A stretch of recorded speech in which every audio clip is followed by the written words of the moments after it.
Quarterback Jaron Keawe Sagapolutele has entered the transfer portal from Oregon. What does this mean for the Oregon Ducks and Jaron heading into 2025? We will talk about it right after this.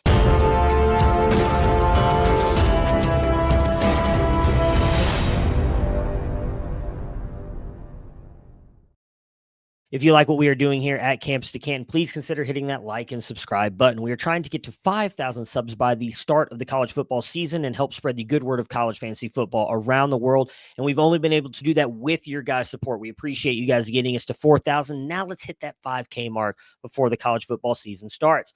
All right, guys, Jaron Keawe Sagapolutele has entered the transfer portal from Oregon. Jaron, phenomenal player, and we'll talk about his side in a second. I want to address the Oregon side first. I think at the end of the day, Oregon is going to be fine. I've seen, unfortunately, Oregon fans and just the Oregon organization have been taking a lot of hits with the fact that they have two major losses in the past couple of days with the loss to Ohio State and now Jaron entering the transfer portal. But at the end of the day, I think Oregon is going to be fine. I think the loss to Ohio State probably hurts more than anything else because they have a good quarterback room. There are a lot of rumors, obviously, that the reason Jaron is hitting the portal is because there's been tampering behind the scenes with Texas, and whenever their season ends, that maybe Quinn Ewers is coming to Oregon. There's also been reports that he's seen how well Dante Moore, who's currently on the roster, has played in practices and everything, and that is what has pushed him out.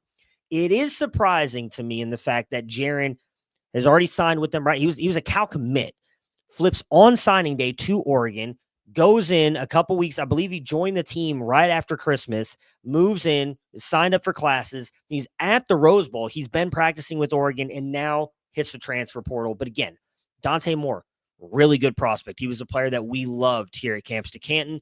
And again, there are reports that he's played really good in practice and could be the guy. I also think Austin Novosad could be the guy for Oregon. As long as Will Stein is there, they're going to be fine. Sounds like Evan Stewart might be coming back. They're about to land. They're about to have Decorian Moore there on that team as well, who outside of Jeremiah Smith and Ryan Williams, I believe is my highest graded wide receiver that I've had in the 4 years that we've been doing this here at Campus to Canton. He is a phenomenal talent. So you have Will Stein, the rest of that running, the wide receiver room. Sounds like Jordan James might be back as well. I mean, Oregon's going to be fine.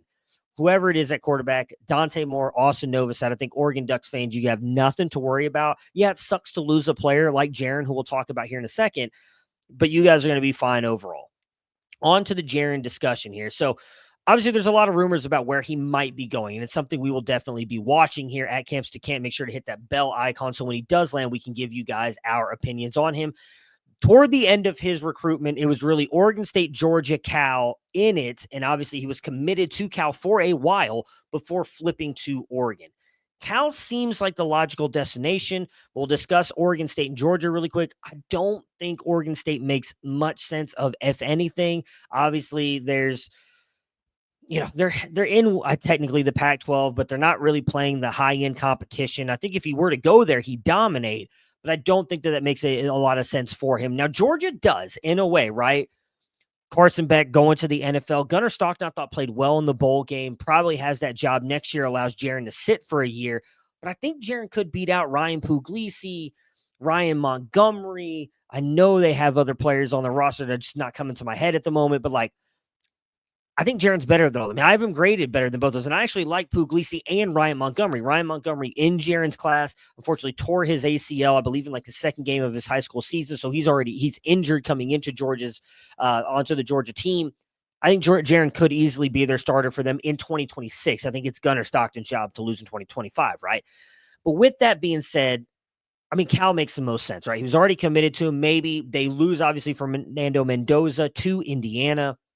Maybe they kind of back-channeled their way to talking to Jaron again, or like, hey, we'll increase the NIL deal because they have no one on their roster, which I think is a good thing as well. Like, Jaron goes there, he's starting immediately, and I do think that he can do that. He's a very, very good quarterback. So when we talk about this from just like an athletic prospect situation, in our star ratings, typically what we have found and what the recruiting team here at Campus Canton has done is every quarterback that is in the NFL typically has a 0.85 athletic rating or above. There's a very small sample of guys of below that producing like high-end fantasy seasons for you.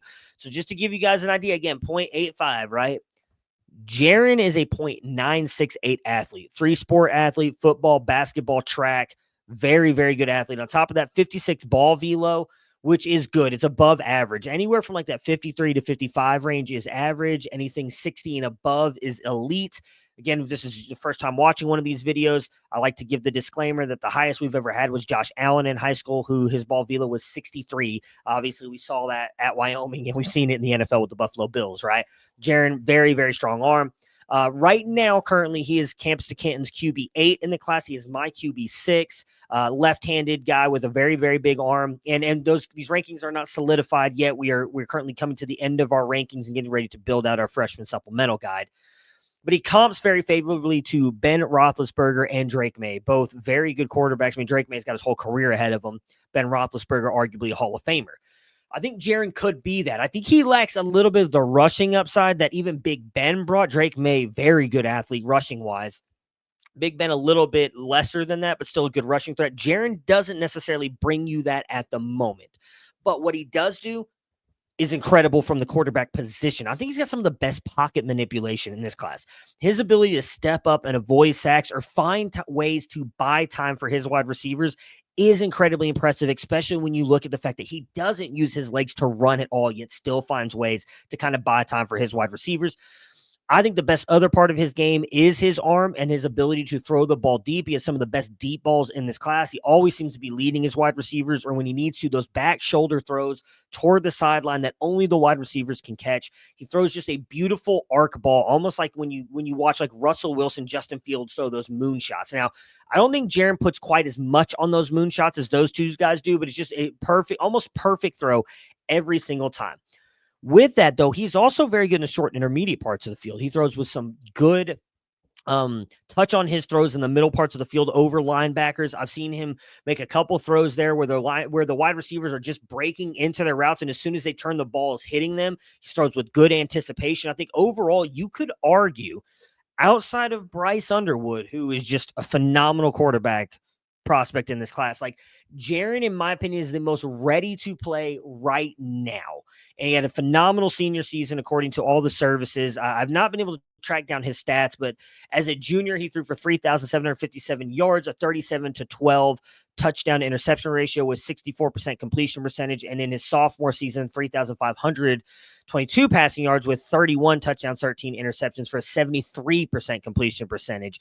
So again, a very, very good player. And if he does go end up flipping to Cal, I think he starts immediately, and this should be a guy that's likely drafted in the first round of Campus to Canton freshman supplemental drafts, because right now there's just not a lot that I want to attack from the running back and wide receiver position. This is a really heavy quarterback draft, in my opinion, when it comes to this class and what you're looking at from freshman supplemental draft. So in looking at the rankings that I was going to pull up real quick, I mean, Bryce Underwood, Keelan Russell, Taven St. Clair, Deuce Knight, Huson Longstreet, Matt Zollers, depending on what you think of Julian Lewis, and then Jaron Keawe Sagapolutele are the ones for me. I mean, that's 8 quarterbacks right there that you legitimately might see go in the first round of Campus to Canton freshman supplemental drafts.